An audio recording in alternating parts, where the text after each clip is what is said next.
Hello everyone, welcome back to my channel. Let's continue our chapter 10, Tens and Hundreds from class 5th Maths, semester 2. Guess, draw and measure. Guess the lengths to draw these things. Ask your friend to draw the same after you make the drawing. Use a scale to measure the length. Whose drawing showed a better guess? तो यहाँ पे आप देख सकते हो, यहाँ पे आपको कुछ दिया है गेस करने के लिए. Gets its length and draw. Now an ant of length less than 1 centimetre. तो आपको क्या करना है, आपको और आपके फ्रेंड को जो एंट है उसको ड्रॉ करना है. 1 सेंटीमीटर से छोटा होना चाहिए वो. तो फिर जब आप उसे ड्रॉ करते हो तो आप अपने जो ड्राइंग है उसको मेजर करो और अपने फ्रेंड की ड्राइंग को मेजर करो. तो जब आप मेजर करोगे और गेस करोगे तो आप देखना कि आपके फ्रेंड और आपकी ड्राइंग में डिफरेंस होगा. तो यहाँ पे जैसे मैंने आपको दिखाया है कि यहाँ पे अगर मैंने ड्रॉ किया है तो वो 0.8 सेंटीमीटर का बना, जबकि मेरे जो फ्रेंड ने ड्रॉ किया तो वो 1.4 सेंटीमीटर का बना. ओके, तो इसी तरीके से आपको यहाँ पे जो भी पर्टिकुलर चीज़ें दी है, जैसे pencil of length about 7 centimetre, ये आपको ड्रॉ करना है. इसी तरह से आपको 1 glass 11 centimetre high with water up to 5 centimetre, ये ड्रॉ करना है. Bangle of perimeter 20 centimetre and a curly hair of length 16 centimetre. So according to your guess you have to draw and then guess करके उसका आपको major करके आपको यहाँ पे लिखना है. Okay, now next is our eyes get confused. यानी कि कुछ चीज़ें ऐसी होती हैं जिसे देखकर हमारी जो आईज है वो कन्फ्यूजन उसको हो जाता है, धोखा खा जाती है. तो यहाँ पे आप देखिए विच लाइन इज़ लॉन्गर, ए और बी. तो यहाँ पे आपको 2 लाइन्स दी हैं, तो आपको बताना है ये दोनों लाइन में से कौन सी लाइन बड़ी है. Measure each line and write how long it is in centimetre. तो पहले आपको गेस करना है, उसके बाद उसको आपको मेजर करना है. How good is your guess. तो जब आप यहाँ देख के जब देखेंगे तो ये देखने में ये वाली जो लाइन है ये छोटी लग रही है और ये बड़ी लग रही है. But when you measure both lines are having 4.6 centimetre. Okay, same way here you can see this C line and D line. Now which line is longer, C or D? Measure each line. How good is your guess? तो जब आप इसे measure करोगे तो हमें ऐसा लग रहा है कि ये जो वर्टिकल लाइन है दैट इज़ लॉन्गर और ये जो लाइन है ये छोटी है. ओके, सो यहाँ पे क्या हो रहा है, ये this is both the lines are having 3.2 centimeter when you measure it with a scale. Now here in the next page whose tail is the longest, यानी कि किसकी टेल सबसे ज़्यादा लंबी है. तो यहाँ पे आप देख सकते हो like a rat is given, lizard is given, monkey is given, pig is given, dog is given and a cat is given. Okay, तो यहाँ पे आप क्या करोगे, आप अब इन सब की जो स्केल मतलब जो पूंछ है वो कैसी है आप देखिए. तो आप इसको स्केल से तो मेजर नहीं कर सकते हैं, तो एक अंदाज़ा लगा सकते हैं. तो आप क्या करेंगे, एक थ्रेड लोगे और थ्रेड को आप यहाँ से आप यहाँ रखोगे, इसी तरह से आप थ्रेड को यहाँ से यहाँ रखोगे, फिर उस थ्रेड को लेकर आप क्या करोगे, स्केल के ऊपर मेजर करोगे. तो जब आप इस तरह से करोगे तो आपको पता चलेगा. तो यहाँ पे देखो जो रैट है उसकी जो पूँछ है वो कितनी है, 1.3 centimetre. Lizard 1.7 centimetre. The monkey is having 2.2 centimetre. जो पिग है उसकी 1.0 centimetre. This dog puppy is having 0.8 centimetre. Cat is having 1.2 centimetre according to this drawing. Okay, now the longest rupee note. तो सबसे लॉन्गेस्ट यानी कि जो रुपी है वो कौन सा है, what is the length of a 100 rupee note. तो यहाँ पे आपको 100 रुपी का नोट दिया है, तो इसकी जो लेंथ है वो क्या होगी, गेस करनी है हमें. Now measure it using a scale. अब गेस करने के बाद क्या करना है, आपको स्केल लेके उसको मेजर करना है. So it is 16 centimetre long. On measuring I found it 15.5 centimetre. मतलब गैस आपने 16 सेंटीमीटर किया था, जबकि जब हम उसे मेजर करते हैं तो इसका क्या है 15.5. यानी अगर आप आपकी एक स्केल लेते हैं तो जो छोटी वाली स्केल है उसका जो मेजरमेंट होता है दैट इज़ 15.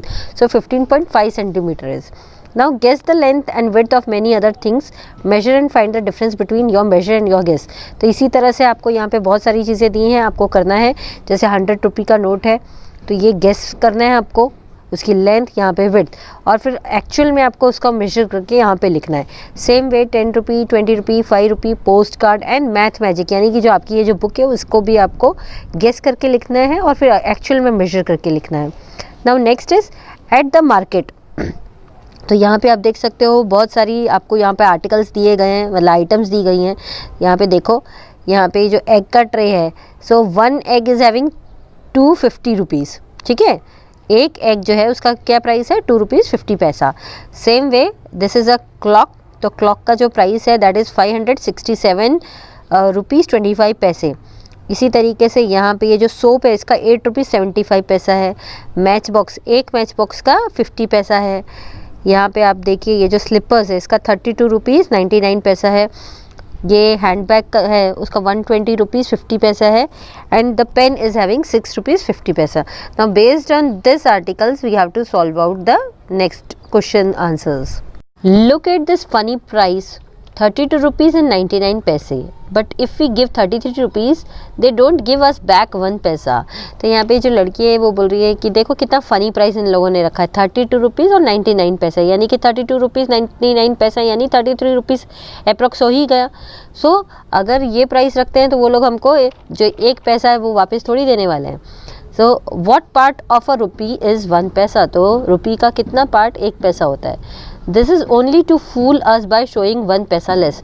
तो ये जो लेडी है वो बोल रही है कि ये एक तरीका है कि अगर 1 पैसा वो कम दिखा रहे हैं तो इस तरह से कम करके वो हमें ये बता रहे हैं कि ये जो चीज़ है ये कम में है तो आप इसे आराम से खरीद सकते हैं। 1 पैसा इज़ 100th ऑफ अ रुपी, या 1 पैसा यानी कि 1 पैसा इज़ 100 यानी 1/100 पार्ट है वो उसका, ओके, रुपी का। इट इज़ रिटर्न एज रुपी 0.01। तो इसको जो 1/100 है उसको हम कैसे लिख सकते हैं 0.01। So that is why we write 99 paisa as रुपी 0.99। इसलिए हम 99 पैसे को कैसे लिखते हैं 0.99। Okay, now based on that some question answer are there. How many paise does a matchbox cost. तो हमने वहाँ देखा था कि जो मैच बॉक्स था उसका क्या पैसा था 50 पैसे, तो इसलिए उसको कैसा लिखा गया था 0.50। Okay, next is how many match boxes can be got for rupees 2.50 पैसे। तो 2 रुपीज़ 50 पैसे में हमको कितनी मिलेगी, अगर एक 50 पैसे की है तो 2.50 में हमको कितनी मिलेगी 5 हमको मिल जाएंगी, isn't it. How many rupee does the soap cost, soap का कितना कॉस्ट था 8 रुपीज़ 75 पैसे। Okay, now next is Arun wanted to buy a soap, he has a 5 rupee coin, 2 1 rupee coin and 4 half rupee coin. Write in rupee what money will he get back. So we'll solve this thing in a notebook. यहाँ पे आप देख सकते हो total money with Arun, Arun के पास कितना था, जो 5 रुपी कितना था 1 रुपी कितना था 2 थे, और इसके पास 0.5 यानी कि जो 50 पैसे थे वो कितने था 4 थे। ठीक है, तो 5 1 ज़ा 5, 1 2 ज़ा 2 और 50 पैसे उसके पास 4 थे, यानी कि 2 50 पैसे अगर आप मिलाते हो तो आपके पास 1 रुपये होते हैं। तो अगर 4 50 पैसे है तो कितना होगा 2 रुपीज़। तो 5 + 2 + 2 कितना हुआ 9। ओके, अब कॉस्ट ऑफ 1 सोप, एक जो सोप है उसका कॉस्ट क्या था 8 रुपीज़ 75 पैसे। अरुण विल गेट बैक, तो अरुण अगर 9 रुपीज़ देता है, उसके ये जो 9 रुपीज़ उसने हमने जो टोटल किया तो 9, क्योंकि उसके पास अलग अलग सिक्के हैं, ठीक है, तो टोटल उसके पास 9 रुपीज़ हुए। तो अगर 9 रुपये वो देता है तो 8 रुपीज़ 75 पैसा जो है वो सोप का है। 9 रुपये मीन्स अगर हम उसे पैसे में कन्वर्ट करें 9 रुपये मीन्स 900 पैसे। सेम वे 8.75 रुपीज़ मीन्स 875 पैसा। तो अगर इसमें से इसको माइनस करेंगे तो कितना आएगा 25 पैसे। तो 25 पैसे को हम कैसे लिख सकते हैं 0.25। Now next is before reading the question will see this.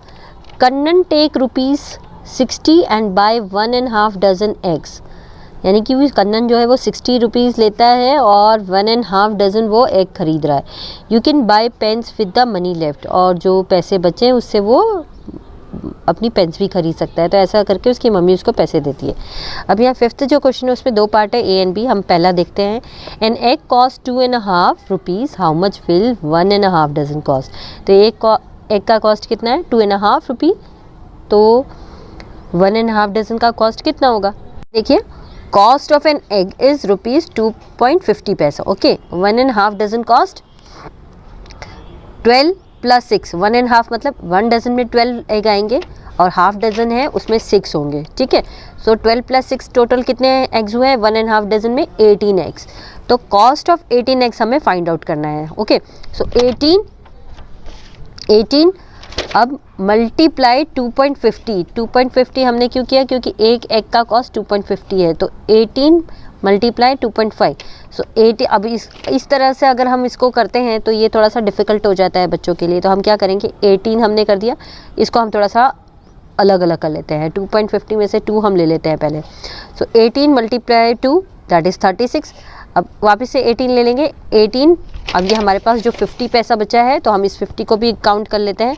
So 18 multiply 0.50, आप 50 भी लिख सकते हैं, लेकिन 0.50 लिखने से आपको ये पता चलेगा दैट दिस इज़ अ पैसा। ओके, सो अगर आप इसको मल्टीप्लाई करोगे तो you will get 9। So 36 plus 9 you will get ₹45, यानी कि 1.5 डजन एग्स का क्या प्राइस होगा, 45। अब मनी लेफ्ट, तो अब उसके पास कितने पैसे बच गए, हमसे ये भी पूछा गया था।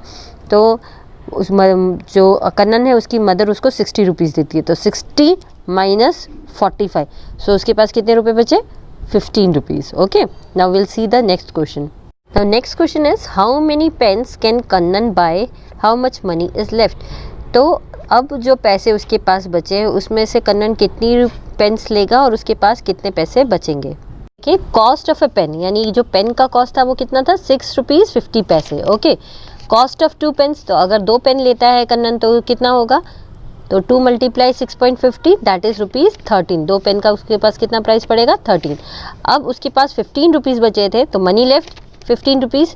15 में से उसने 13 रुपीज़ की 2 पेन ली, तो उसके पास कितने बचे, 2 रुपये बचे। Okay, now this girl is saying can I buy 2 pens with ₹13, क्या मैं 2 पेन 13 रुपीज़ में खरीद सकती हूँ।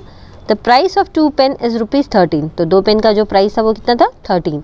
कैन शी बाई 2 पेन्स, तो क्या वो 2 पेन्स खरीद सकती है, तो yes she can buy 2 pens. So till here, in our next video will continue the chapter. Bye bye.